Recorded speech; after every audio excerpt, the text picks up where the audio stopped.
ekimen honetan ordutu zaten guztioi, eskerrik asko etorri zareten guztioi.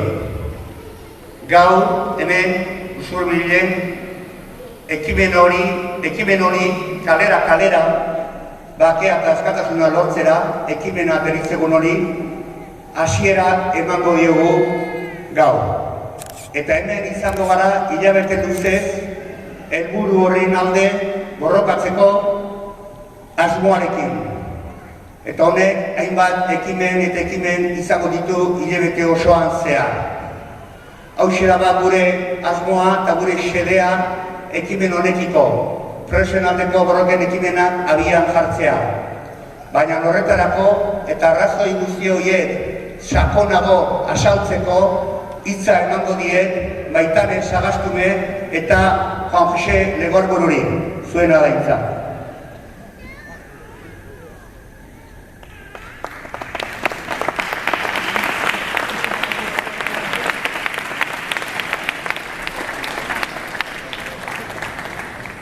Azaroaren 8an, Bilbon emandako prentsaurrekoan, kaleragunea deitu diogun ekimena aurkeztu genuen. Euskal preso, ieslari eta deportatu politikoen aldeko konpromisu, elkartasun eta borrokagunea izango dela nabarmenduz.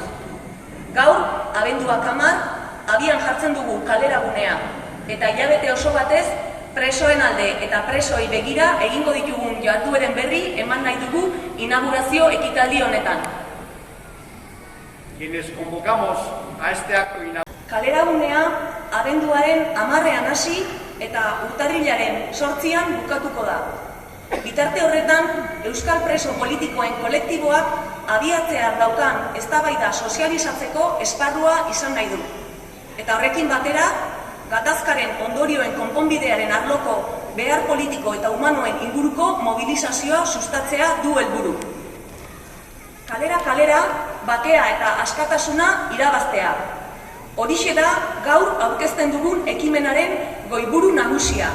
Eta goiburu hori bera, hemen aipatu ditugun aldarrikapenen inguruan burutuko diren herri ekimen guztien aterkia izatea nahi dugu. Bakea eta askatasuna geure egiten ditugun bi kontzeptu dira. Zehaztasun handiz adierazten dutelako, zein diren hurrengo fase politikoaren lerro nagusiak marrazten ari diren une honetan lortu beharreko helburu nagusiak. Bakea egon dadin, askatasunean sakondu behar da.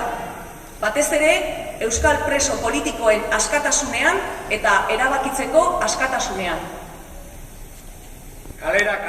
Ekimenaren goiburu nagusiaren osagarri gisa, Euskal Herriko hainbat belaunaldiren imaginario kolektiboan sakonki erroturik dauden bi elementu simboliko erabiliko ditugu. Sugarra eta kalera abesti herrikoia. Sugarrak amnistiaren eta gure herriaren askatasunaren aldeko borroka irudikatzen du.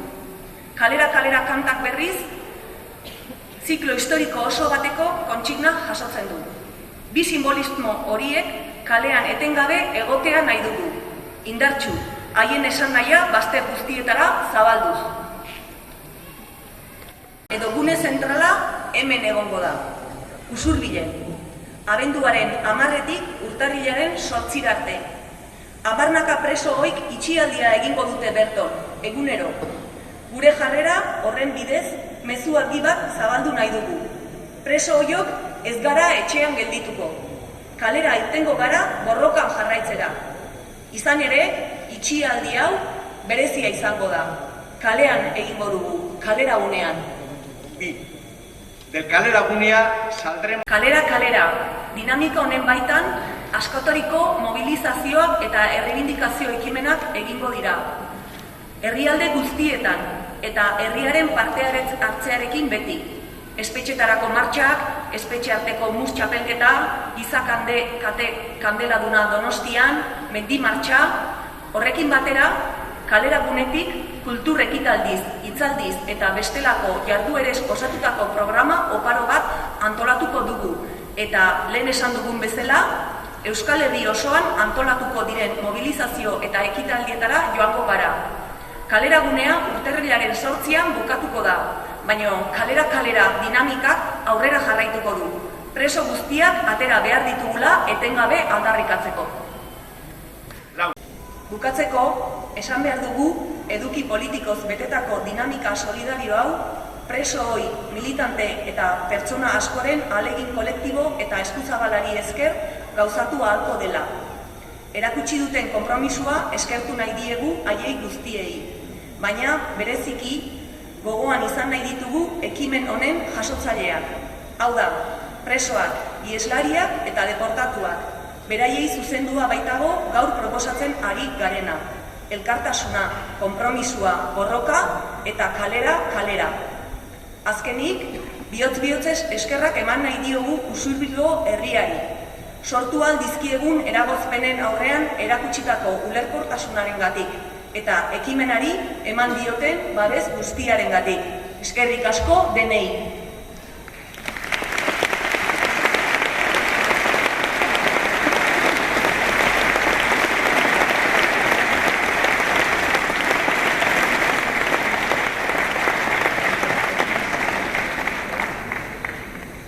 Orain, kalera abestiaren sortzailea den Txapaz, Imanol Urbietarekin batera, kantu ezagun hori sortu eta zabaldu zutenari, berari, Txapaz, berari, hitza emango diogu, kantu honen nondik norakoak eta zergatiak azaltzeko. Aurrera, Txapaz.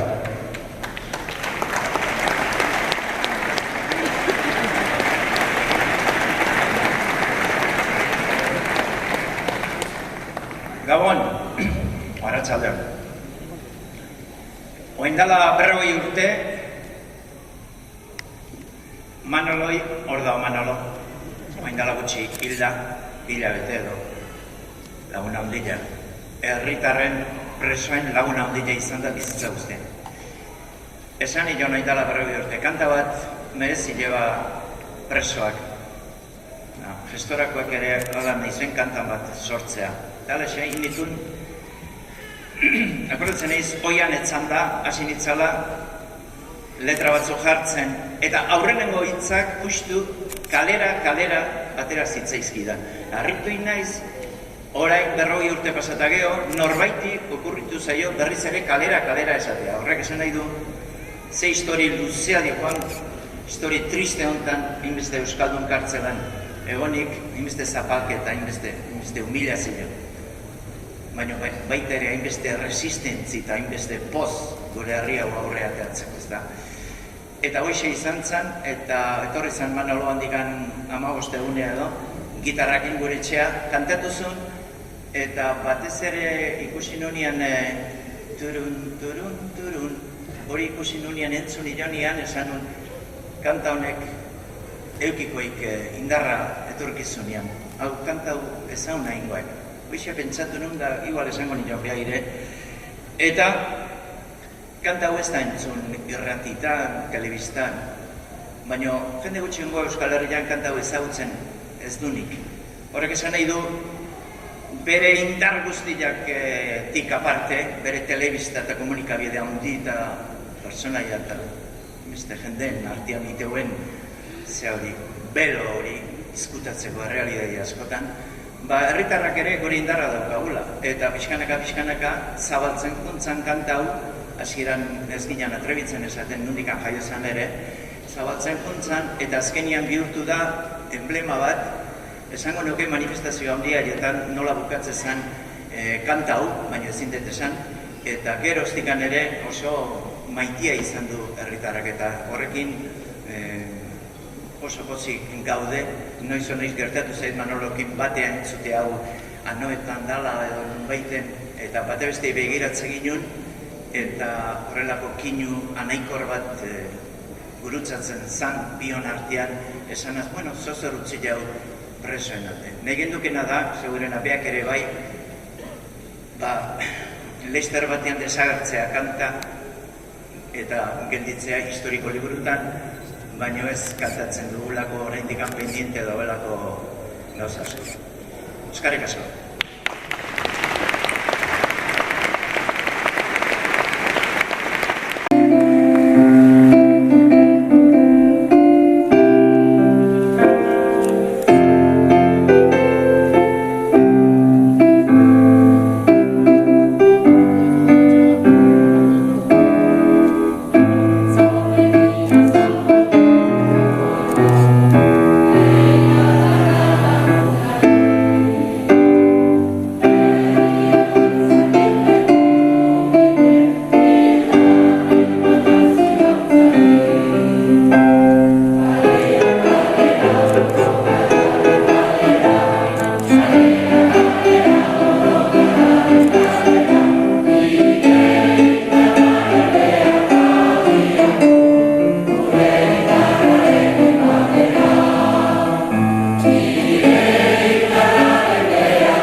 Pasilloa egiteko, pasilloa.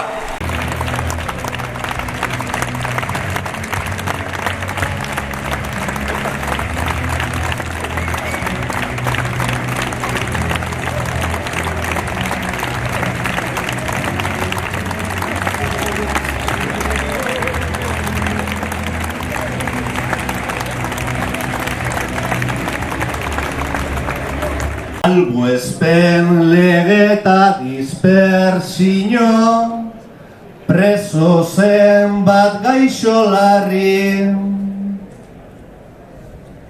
Geure herrian askabidean, muga hortxe da beharri.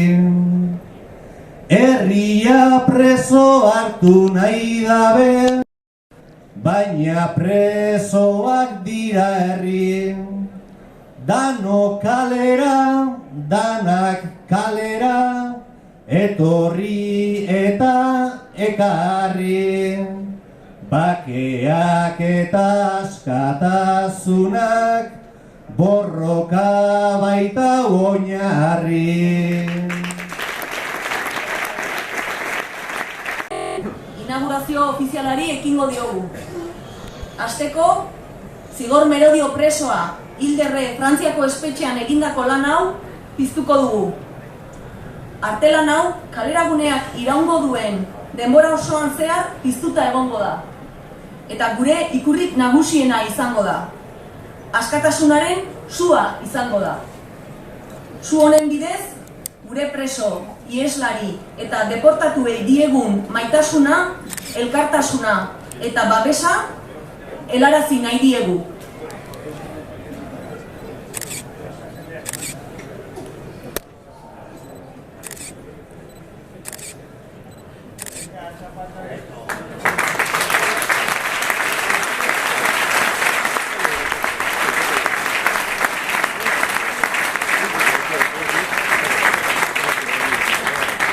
Orain, hemen dituzuen preso eta ieslari horien lehenengo txanda sartuko da gunera. Eta topa eginez, irekiera hau ospatuko dugu.